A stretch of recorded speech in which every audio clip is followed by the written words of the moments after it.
this is oversimplifying a bit, but cigarettes basically contain two things: tar, the products of combustion that give you cancer and heart disease, and nicotine, the drug that is the reason you smoke cigarettes. In 2009, the Tobacco Control Act empowered the FDA to reduce but not eliminate the nicotine in cigarettes if it would benefit the public health.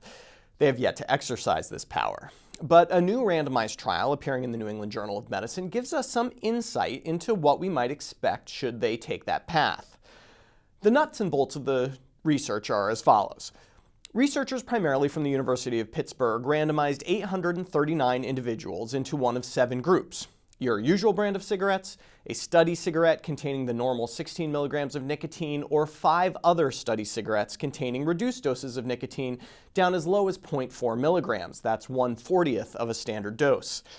The study participants, who were all smokers with no desire to quit, received free cigarettes and some money for their participation in the 6-week study. The question is, what would happen to those randomized to the lower dose groups?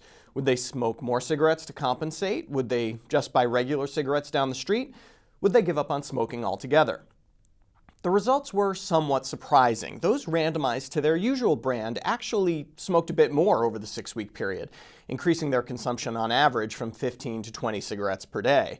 Remember, the cigarettes were free. Those in the lowest dose group kept their intake at pretty much 15 cigarettes a day for the whole study.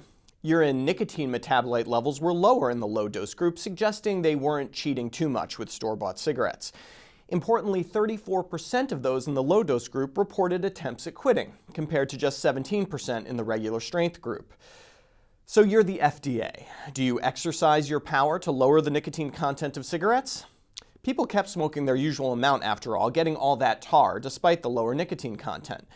Maybe it would be easier for them to quit, maybe new smokers wouldn't get addicted, but that's not really what this study was designed to test. In the end, separating tar and nicotine is a great idea, but maybe this study gets it backward.